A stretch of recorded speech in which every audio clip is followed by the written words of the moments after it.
Radhe Radhe friends. तो मैं विष्णु भगवान जी की पूजा कर रही हूँ। देखिए जैसा कि आप देख सकते हैं पूजन की हूँ और मैं अभी कथा कहने जा रही हूँ। तो आप लोग पूरा ब्लॉग देखिएगा, बहुत अच्छा लगेगा और विष्णु भगवान जी का आशीर्वाद आप लोग ज़रूर लेकर जाइएगा। तो मैं अभी स्टार्ट कर रही हूँ विष्णु भगवान जी का कथा।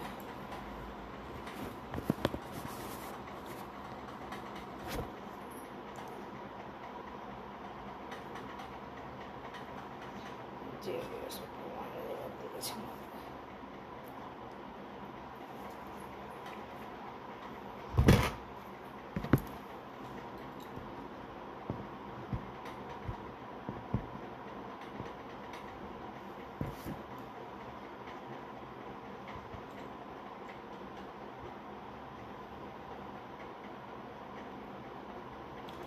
जय बृहस्पति भगवान जी की जय।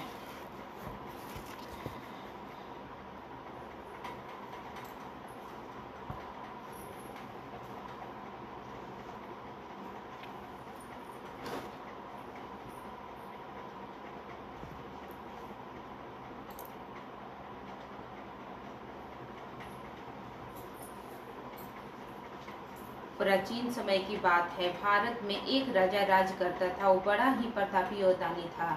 वह नित्य प्रतिदिन मंदिर में भगवान दर्शन करने जाता था। वो ब्राह्मण और गुरु की सेवा किया करता था। उसके द्वार से कोई भी याचक निराश होकर नहीं लौटता था। वह प्रत्येक गुरुवार को व्रत रखता एवं पूजन करता था। हर दिन गरीबों की सहायता करता था। परंतु ये सब बातें उसकी रानी को अच्छी नहीं लगती थी। वह न व्रत करती और न किसी को एक भी पैसा दान में देती थी। वह राजा से भी ऐसा करने को मना किया करती थी। एक समय की बात है कि राजा शिकार खेलने बन के चले गए।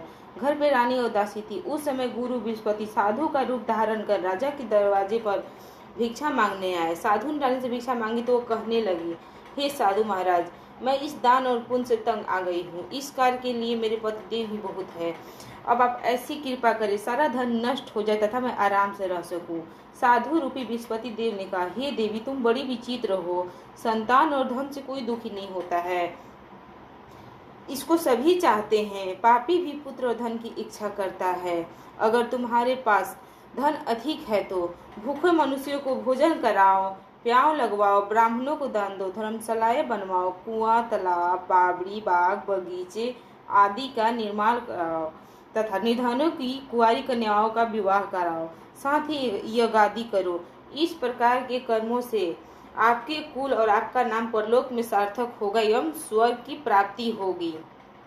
परंतु रानी साधु की इन बातों से खुश नहीं हुई। उसने कहा, हे साधु महाराज, मुझे ऐसे धन की आवश्यकता नहीं जिसको मैं अन्य लोगों को दान दूं तथा जिसको रखने संभालने में मेरा सारा समय नष्ट हो जाए। साधु ने कहा, हे देवी, यदि तुम्हारी ऐसी ही इच्छा है तो जैसे मैं तुम्हें बताता हूँ तुम वैसा ही करना। बृहस्पतिवार के दिन घर को गोबर से लिपना, अपने केशों को पीली मिट्टी से धोना, केशों को धोते समय स्नान करना, राजा से कहना वह हजामत करवाए, भोजन में मांस मदिरा खाना, कपड़ा धोबी के हाथ धुलने देना। इस प्रकार 7 बृहस्पतिवार करने से तुम्हारा धन नष्ट हो जाएगा। यह कहकर साधु महाराज रूपी विषुदंत ध्यान हो गए। रानी ने साधु के कहने के अनुसार 7 बृहस्पतिवार तक वैसा ही करने का विचार किया। साधु के बताए अनुसार करते हुए केवल 3 बृहस्पतिवार ही बीते थे कि उसकी समस्त धन संपत्ति नष्ट हो गई। भोजन के लिए दोनों समय परिवार तरसने लगा तथा सांसारिक भूखों से दुखी रहने लगा। तब वह राजा रानी से कहने लगा कि हे रानी, तुम यहाँ पर रहो, मैं दूसरे देश को जाता हूँ, क्योंकि यहाँ पर मुझे सभी मनुष्य जानते हैं, इसलिए मैं यहाँ कोई कार्य नहीं कर सकता। मैं परदेश जा रहा हूँ, वहाँ कोई काम धंधा करूँगा, शायद हमारे भाग बदल जाए। ऐसा कहकर राजा परदेश चला गया। वो वहाँ जंगल से लकड़ी काट कर लाता और शहर में बेचता। इस तरह जीवन व्यतीत करने लगा। इधर राजा के बिना रानी उदासी दुखी रहने लगी। किसी दिन भोजन मिलता, किसी दिन जल पीकर ही रह जाती। एक समय रानी उदासी दोनों दासियों के 7 दिन बिना भोजन का व्यतीत करना पड़ा। तो रानी ने अपनी दासी से कहा, हे दासी, यहाँ पासी की नगर मेरी बहन रहती है, वो बड़ी धनवान है, तो उसके पास जाओ, वहाँ से 5 से बेजर मांग कर ला, जिससे कुछ समय के लिए गुजर हो जाएगा। दासी रानी की बहन के पास गई। रानी की बहन उस समय पूजा कर रही थी। बृहस्पतिवार का दिन था। दासी ने रानी की बहन से कहा, हे रानी, मुझे आपकी बहन ने भेजा, मुझे 5 शेर भेजो दे दो। दासी ने यह बात अनेक बार कही, परंतु रानी की बहन ने कोई उत्तर नहीं दिया कि वह उस समय बृहस्पतिवार कथा सुन रही थी। जब दासी को रानी की बहन से कोई उत्तर नहीं मिला तो बहुत दुखी हुई, उसे क्रोध भी आया। वह लौटकर रानी से बोली, ही रानी, आपकी बहन बहुत ही घमंडी है, वो छोटे लोगों से बात भी नहीं करती। मैंने उसे कहा तो उसने कोई उत्तर नहीं दिया, वापस चली। रानी बोली, हे दासी, इसमें उसका कोई दोष नहीं है। जब बुरे दिन आते हैं तो कोई सहारा नहीं देता, अच्छे बुरे का पता विपत्ति में ही लगती है। जो ईश्वर की इच्छा होगी वही होगा, यह सब हमारे भाग्य का दोष है। उधर रानी की बहन ने सोचा कि मेरी बहन की दासी आई थी, परंतु मैं उसे नहीं बोली, इससे वो बहुत दुखी हुई होगी। अतः कथा सुन और विष्णु भगवान का पूजन समाप्त कर वह अपनी बहन के घर आई और कहने लगी, हे बहन, मैं बृहस्पतिवार का व्रत कर रही थी, तुम्हारी दासी हमारे घर आई थी, परंतु जब तक कथा होती है तब तक हम लोग न उठते हैं न बोलते हैं, इसीलिए मैं नहीं बोली। कहो दासी क्यों गई थी? रानी बोली, बहन, हमारे घर अनाज नहीं था, उसे तुमसे कोई बात छिपी नहीं, इस कारण मैंने दासी को तुम्हारे पास 5 शेर भेजा लेने के लिए भेजा था। रानी की बहन बोली, बहन देखो, बृहस्पति भगवान सबकी मनोकामनाएं पूर्ण करते हैं, देखो शायद तुम्हारे घर में अनाज रखा हो। यह सुनकर दासी घर के अंदर गई तो वहां उसे एक घड़ा बीजल का भरा मिल गया। उसे बड़ी हैरानी हुई क्योंकि उसने एक एक बर्तन देख लिया था। उसने बाहर आकर रानी को बताया। दासी अपनी रानी से कहने लगी, हे रानी, देखो, वैसे हमको जब अन्न नहीं मिलता तो हम रोज ही व्रत करते, अगर इनसे व्रत की विधि और कथा पूछ लिया जाए तो हम भी क्या करेंगे। दासी के कहने पर रानी ने अपनी बहन से बृहस्पतिवार व्रत के बारे में पूछा।